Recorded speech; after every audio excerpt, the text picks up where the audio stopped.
നല്ല കളർഫുൾ ആയിരിക്കുന്നു. ഇന്ന് എന്താ ഉണ്ടാക്കണേ? ഇന്ന് നമ്മള് ചോറിനും ചപ്പാത്തിക്കും ഒക്കെ സ്വാദിഷ്ടമായ ഒരു വെണ്ടയ്ക്ക മപ്പാസാണ് ചെയ്യുന്നത് ഇവിടെ. അതായത് വെണ്ടയ്ക്ക പാൽക്കറി. ഓ, മാങ്ങാ മപ്പാസ് വെക്കുന്നത് പോലെ തന്നെയുള്ള. അതിനായിട്ട് നമ്മളൊരു ഇളം പാകത്തിനുള്ള മൂപ്പ് പാകത്തിനുള്ള ഒരു 6 വെണ്ടയ്ക്ക എടുത്തിട്ടുണ്ട് ഞാനിവിടെ. അത് കഴുകി വൃത്തിയാക്കി കട്ട് ചെയ്തതാണ് വെണ്ടയ്ക്ക. പിന്നെ ഒരു ചെറിയ ക്യാരറ്റ് സ്ലൈസ് ചെയ്തത്, 2 പച്ചമുളക് നീളത്തിൽ കീറിയിട്ടതായത് 2 പച്ചമുളക്, പിന്നെ നമ്മൾ ഒരു ചെറിയ സവോള ഉള്ളി, പിന്നെ ഒരു ചെറിയ ടൊമാറ്റോ, ഒരു കഷ്ണം ഇഞ്ചി, ഒരു നുള്ളു വേപ്പില. ഇത്രയാണ് ഇതിനുള്ള വെജിറ്റബിൾസ്. ഓ, കാണാൻ നല്ല ഭംഗി, നല്ല കോൺട്രാസ്റ്റ് കളേഴ്സ്, കളർഫുൾ. പിന്നെ നമ്മള് ഒരു മുഴുത്ത തേങ്ങ ചിരണ്ടി എടുത്ത് തേങ്ങാപ്പാലാണിത്. ഇത് തേങ്ങ ചുരുകിയിട്ട് ഒരു സ്വല്പം വെള്ളം ചേർത്ത് ആദ്യം ഒന്ന് മിക്സിയിൽ അടിച്ചെടുക്കും. അടിച്ചിട്ട് അത് നമ്മൾ ഫിൽറ്ററിൽ അരിച്ചെടുക്കണ 1-ാം തേങ്ങാപ്പാലാണ്, 1-ാം പാല്, നല്ല കുറിയ പാലത്.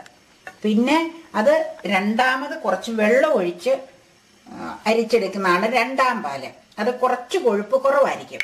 ഇത് ഏറ്റവും തിന്നറായിട്ടുള്ള കൂടുതൽ വെള്ളം ചേർത്ത് പിഴിഞ്ഞ് വൃത്തിയാക്കി എടുക്കണം 3-ാം പാല്. അങ്ങനെ 3 പാലുകൾ നമ്മൾ ഇതിൽ ഉപയോഗിക്കും, വേവിക്കാനായിട്ട് ഉപയോഗിക്കുന്നതാണ്. തേങ്ങാപ്പാല് ഉണ്ടാക്കണത് എങ്ങനെയാണെന്നൊരു സെപ്പറേറ്റ് വീഡിയോയിൽ ആവശ്യം ഉണ്ടെങ്കിൽ കാണിക്കാൻ പറയാം. തേങ്ങാപ്പാൽ എങ്ങനെ എടുക്കണമെന്നുള്ളത് സെപ്പറേറ്റ് ഒരു വീഡിയോയിൽ ഇനി വേറെ എന്തെങ്കിലും കറി എടുക്കുമ്പോൾ അത് കാണിക്കാം. പിന്നെ നമുക്ക് ആവശ്യമായ വെളിച്ചെണ്ണ, പിന്നെ നമുക്ക് ഇതിന് എരിവിന് ആവശ്യമായിട്ട് ഒരു 2 സ്പൂൺ, ഈ സ്പൂണിന് ചേർത്താൽ മതിയാവും മുളക് പൊടി. 2 സ്പൂൺ, അത് എരിവിന്റെ പാകത്തിന്. ഒരു 1/4 സ്പൂൺ മഞ്ഞൾപ്പൊടി, പിന്നെ നമുക്കൊരു 1.5 സ്പൂൺ മല്ലിപ്പൊടി. ഇത്രയാണ് നമ്മൾ ഇതിന് ചേർക്കുന്നത്. പിന്നെ ഒരു 1 സ്പൂൺ ഗരം മസാല ചേർക്കണം. അത് ചേർക്കാൻ നേരത്ത് കാണിക്കാം. ഇനി നമ്മൾ ഗ്യാസ് ഓൺ ചെയ്ത് ഇതിൽ ചീനിച്ചട്ടി ചൂടായി കഴിയുമ്പോൾ നമ്മൾ ഇതിൽ സ്വല്പം വെളിച്ചെണ്ണ ഒഴിച്ച് ഇതെല്ലാം ഒന്ന് വഴറ്റണം. ആദ്യം വെളിച്ചെണ്ണ ഒഴിക്കുക. ഇനി നമ്മൾ ഓരോന്നായിട്ട് ഇതിലേക്ക് ചേർക്കുക കേട്ടോ. ചീനിച്ചട്ടിയിൽ എണ്ണ ചൂടായി. ആദ്യം വെണ്ടയ്ക്ക, പിന്നെ ക്യാരറ്റ്,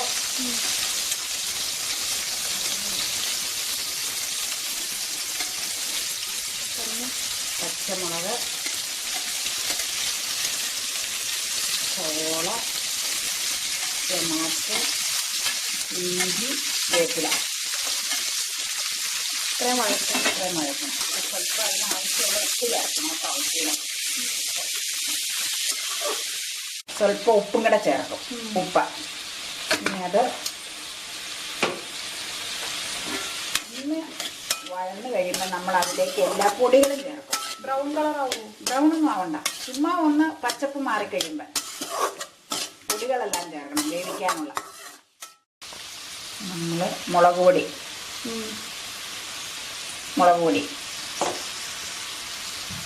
മല്ലിപ്പൊടി,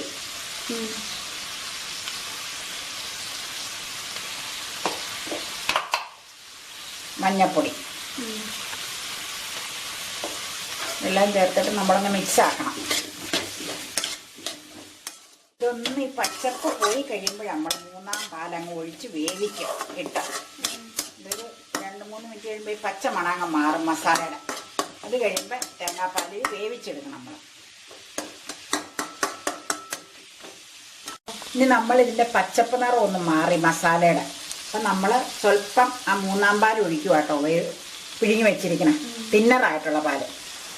എന്നിട്ടത് വേവിക്കണം. ഇനി നമ്മൾ മൂടി വെക്കണം. നമ്മൾ അടപ്പ് കൊണ്ട് മൂടി വെച്ച് 3-ാം പാലിൽ ഇത് വേവിച്ചെടുക്കുക. ഇത് വെണ്ടയ്ക്കാകുമ്പോൾ വേവ് കുറവാണ്. 1/4 വേവായി കഴിയുമ്പോൾ 2-ാം പാൽ ഒഴിക്കണം. അപ്പം ഞാൻ 1 കപ്പോളം 3-ാം പാൽ എടുത്ത് വെച്ചിട്ടുണ്ടായിരുന്നു. പക്ഷേ വെണ്ടയ്ക്ക കുറവായതുകൊണ്ട് ഞാൻ അതിൻ്റെ 1/2 കപ്പേ ഒഴിച്ചോളൂ. കാരണം ഒരുപാട് വെള്ളാംശം ഇതായി കഴിഞ്ഞാൽ പിന്നെ ഒത്തിരി ചാറായി പോകും, ഒരു കൊഴുപ്പ് കിട്ടൂല. അത് കാരണം ഈ പാലില് ഇത് വേവിക്കും, പിന്നെ 2ാം പാല് ചേർക്കും, 1ാം പാലും ചേർക്കണം ലാസ്റ്റ്. അപ്പൊ നമ്മള് 3ാം പാല് ഒഴിച്ചേക്കണത് ഫുൾ ഫ്ലെയിമിലാട്ടോ വേവിക്കണതാ. അത് 3/4 വേവാകുമ്പോഴേ 2ാം പാല് ചേർക്കണം. ഏകദേശം എത്ര സമയം എടുക്കും? അങ്ങനെ വെണ്ടയ്ക്ക് വേവ് കുറവാ, പെട്ടെന്ന് വേവാകും, പെട്ടെന്ന് വേവും. 3ാം പാൽ ഒഴിച്ച് പാൽ ഏതാണ്ടൊന്ന് വറ്റിയിട്ടുണ്ട്, ഒരുവിധം പകുതി വേവായിട്ടുണ്ട്. ഇനി നമ്മള് പിഴിഞ്ഞു വെച്ചിരിക്കുന്ന 2ാം പാൽ ഇതിലേക്ക് ചേർക്കുക കേട്ടോ. ഇനി ഇതിൽ കിടന്ന് ശരിക്കങ്ങ് വെന്തെടുക്കണം, സിമ്മിലാക്കണം.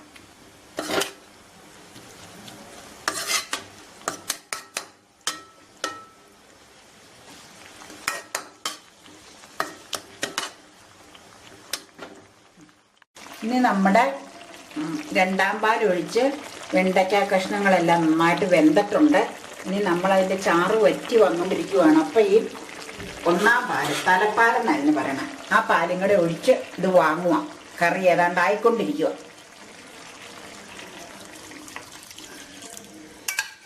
ഇത് ഒഴിച്ചിട്ട് പിന്നെ അധികം വേവിക്കണ്ടല്ലോ. അത് നമ്മൾ കംപ്ലീറ്റ് ഒഴിച്ച് ഒന്ന് ചൂടായി കഴിയുമ്പോൾ നമ്മൾ ഇത് ഗ്യാസ് ഓഫ് ചെയ്യും. നല്ല സ്മെല്ലുണ്ട്.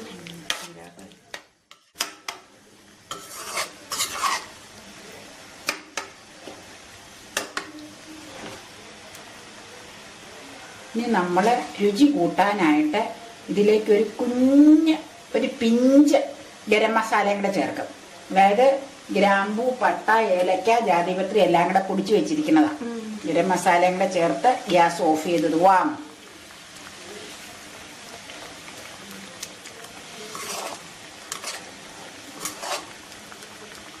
നല്ലൊരു മണം മഞ്ഞില്ലേ കറിയുടെ.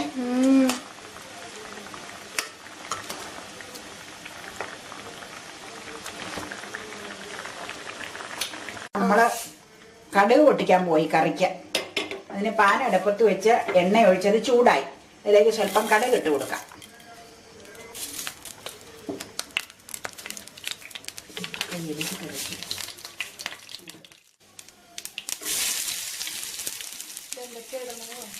ഉള്ളി, പച്ചമുളക്,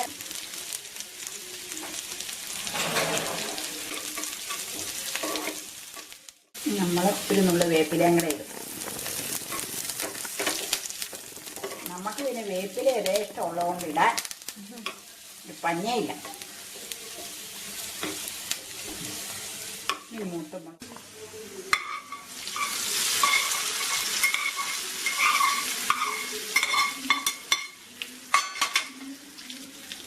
അങ്ങനെ നമ്മുടെ വെണ്ടയ്ക്ക മപ്പാസ് റെഡിയായി. ആദ്യം ബ്രെഡ് കൂട്ടി കഴിക്കാം അല്ലേ? ബ്രെഡ് ഇരിപ്പുണ്ടോ? ബ്രെഡ് ഇരിപ്പുണ്ട്. പിന്നെ ഇനി ചപ്പാത്തി ചൂടണം. ഞാൻ ആദ്യം എന്നാ ബ്രെഡ് കൂട്ടി കഴിക്കട്ടെ. കഴിച്ചു. എല്ലാവരും ചാനലൊന്ന് സബ്സ്ക്രൈബ് ചെയ്തോളൂ കേട്ടോ. ഒരുപാട് ഇൻട്രസ്റ്റിംഗ് വീഡിയോസ് ആയിട്ട് മമ്മാസ് കിച്ചൺ ഇനി വീണ്ടും വരുന്നുണ്ട്. ഓരോ തവണ വീഡിയോ അപ്ലോഡ് ചെയ്യുമ്പോഴും പേഴ്സണൽ നോട്ടിഫിക്കേഷൻ കിട്ടാനായിട്ടാണ് നമ്മൾ സബ്സ്ക്രിപ്ഷനിൽ ക്ലിക്ക് ചെയ്യുന്നതും അതിന്റെ ഒപ്പം തന്നെയുള്ള കുഞ്ഞു ബെല്ലൈക്കണിൽ ക്ലിക്ക് ചെയ്യുന്നതും. അപ്പോൾ പെട്ടെന്നുള്ള നോട്ടിഫിക്കേഷൻ നിങ്ങൾക്ക് കിട്ടിക്കൊണ്ടിരിക്കും ഞാൻ ഓരോ തവണ വീഡിയോ അപ്ലോഡ് ചെയ്യുമ്പോഴും. വീഡിയോ ഇഷ്ടമായി എന്ന് വിചാരിക്കുന്നു. എല്ലാവരും ലൈക്ക് ചെയ്യാനും ഷെയർ ചെയ്യാനും സബ്സ്ക്രൈബ് ചെയ്യാനും മറക്കരുത് കേട്ടോ. വേഗം തന്നെ പോയി സബ്സ്ക്രൈബ് ചെയ്തോളൂ. വീഡിയോയുടെ തൊട്ട് താഴെയുള്ള റെഡ് ലെറ്റേഴ്സിൽ സബ്സ്ക്രൈബ് എന്ന ഓപ്ഷൻ കിടപ്പുണ്ട്. അതിൽ ക്ലിക്ക് ചെയ്ത് ചാനൽ സബ്സ്ക്രൈബ് ചെയ്യാം. അതുപോലെ ഓരോ തവണ വീഡിയോ അപ്ലോഡ് ചെയ്യുമ്പോഴും നോട്ടിഫിക്കേഷൻസ് നിങ്ങൾക്ക് ലഭിച്ചുകൊണ്ടിരിക്കും. Thanks for watching Mamma's Kitchen. Take care.